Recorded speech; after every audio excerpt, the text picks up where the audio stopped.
درود شریف وایي اللهم صل على محمد وعلى آل محمد وأنزله المقعد المقرب عندك يوم القيامة. نحمده ونصلي على رسوله الكريم. أما بعد فإن خير الحديث كتاب الله وخير الهدي هدي محمد صلى الله عليه وسلم وشر الأمور محدثاتها وكل محدثة بدعة وكل بدعة ضلالة وكل ضلالة في النار. بسم الله الرحمن الرحيم. باب يبدأ الكبير بالكلام والسؤال. د دین مخکې بابونو کې د مشرانو د احترام او د مشرانو د عزت بیان شو او حدیث مبارک کې په مختلف الفاظ سره احادیث کې ذکر شول. نبی علیہ الصلوۃ والسلام فرمایلی چې څوک زمونږ د مشرانو احترام او عزت نه کوي، په کشرانو شفقت او رحم نه کوي، نو هغه زما د ډلې نه یعنی زما د امت نه دی. نن هم د هغه سلسلې د مشرانو د تعظیم په سلسله کې باب منعقد کوي یبدأ الکبیر بالکلام والسؤال. چې کله ګڼ کسان ناست دي نو په خبره اترو کې او په تپوس کې به شروع کشر نه کوي، کشر به د مشر خبرې ته او د مشر شروع ته انتظار کوي. چې کله مشران ناست دي نو کشران ته نه دي پکار چې هغه د مشر نه په خبرو کې او په تپوس او پوښتنه کې مخکېوالی وکړي. نو د دې په باره کې امام بخاري رحمت الله علیه دا یو تفصیلي روایت راوړي. فرمایي چې حدثنا سليمان بن حرب قال حدثنا حماد بن زيد عن يحيى بن سعيد عن بشير بن يسار مولى الأنصار عن رافع بن خديج وسهل بن أبي حسمة أنهما حدثاه أن عبد الله بن سهل ومحيسة بن مسعود أتيا خيبر. دا دو صحابه خیبر تلاړو چې د یو نوم عبدالرحمن ابن سهل او د بل نوم حویسة، د بل نوم محیسة ابن مسعود، محیسة ابن مسعود. خیبر تلاړو او خیبر دا د یهودو علاقه وه، په دغه ځای کې یهود آبادو. نو فتفرقا فی النخل، دواړه یو ځای تلي او بیا څه د کجرو څه باغات نو په هغې کې دواړه د یو بل نه جدا شول. د یو بل نه دی هغه یو ځایوالی او هغه اتصال چې کوم دی نو هغه جدا شو. نو فقتل عبدالله ابن سهل، نو په دې دواړو کې د اړومنی صحابي عبدالله ابن سهل دی شهید کړی شو. دی چا ووجلو، چا شهید کو. نو بل ملګری چې کومو فرمایي چې فجاء عبدالرحمن ابن سهل وحویسة ومحیسة ابن مسعود. عبدالرحمن ابن سهل او دا دو کسان نور چې دا د ابن مسعود زامنو کوم چې قتل کړی شوی، دا دواړه رال الی النبي صلی الله علیه و آله وسلم، محبوب رسول الله مبارک صلی الله علیه و آله وسلم په خدمت کې حاضر شول دا درې کسان. او فتکلموا فی امر صاحبهم، چې د خپل مشر په باره کې نبی علیہ السلام څخه خبره وکړي چې زمونږ مشر هغه په دې یهودو په علاقه کې قتل کړی شوی دی، شهید کړی شوی دی. چې کله نبی علیہ السلام په خدمت کې حاضر شول نو فبدأ عبدالرحمن، په دې کې چې کوم عبدالرحمن ابن سهل په دې دریو کسانو کې نو هغه خبرې شروع کړي. او راوی فرمایي چې وکانا اصغر القوم، او په دې دریو کې دی کشرو، دې دریو کسانو کې دی کشرو. نو لومبې خبره ده شروع کا. فقال له النبي صلى الله عليه وآله وسلم، محبوب رسول الله مبارک صلی الله علیه و آله وسلم ورته وفرمایل کبر الکبرى. کبر الکبرى مطلب دی چې مشر ته دغه مشرۍ د مشرۍ خیال وساته، یعنی چې کوم مشران دي هغه دې خبره وکړي. نو قال یحیی لیلی الکلام الاکبر، چې دا خبرې مشر ته موقع میلاو شي. فتکلموا فی امر صاحبهم او د خپل شهید صحابي باره کې د مشر خبرو کې مشر. نو فقال النبي صلی الله علیه و آله وسلم چې کله مشر خبرو که په دای کې نبی علیه الصلاۃ والسلام ته واقعا ذکر کا چې د یهودو په علاقه خیبر کې زمونږ نه هغه سړی عبدالله ابن سهل زمونږ نه چې کوم دی نو سړی هغه وجه کې د قسامت ده.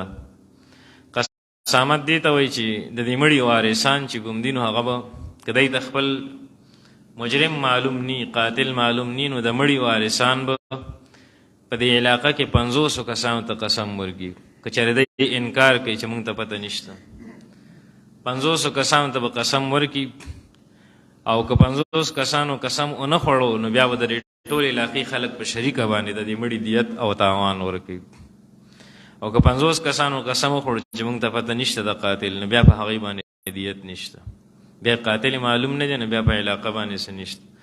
مثلا الله دیني کې په دې شهیدو کې څوک وموندلی شو چې مړ دی د بار علاقې دی هم مسلمان دی نو د شهیدو خلک خو به اول قاتل ورکړي چې دا قاتل دی او که قاتل پته چاته نی نو بیا به 50 کسانو ته قسم ورکوي که 50 کسانو قسم وخوړو نو په دی باندې بیا دیت نشته او که چېرې 50 کسان قسمونه دا د وارث پخه ده چې چا چاته قسم ورکوي چې په چا شک یې ترې قسم ورکړي نو که چېرې 50 کسانو قسم ونه خوړو یا قسم ته تیار نه شو نو بیا به دا ټول په شریکه باندې د دې مړي دیت ورکوي او د مړي دیت په شریعت کې سلو خان دي انسان دومره قیمتي دی یو خو په 100 لکه وي نو 100 5 کروڑ شوي سلو خان چې کوم دی نو هغه د یو مسلمان دیت دی 5 کروڑ روپۍ قیمت دی فیضان ایتا انسان چې دی نو هغه په شریعت کې دومره قیمتي دی دومره. نو دلته کې فرمایي چې نبی علیه السلام دې تپوس کوي چې اتستحقون قتیلکم او قال صاحبکم بایمان 50 منکم تاسو د خپل مقتول چې کوم سړی درنه وجلی شوی دی د دیت تاسو اخیستلی شئ چې 50 کسانو ته قسم ورکوي.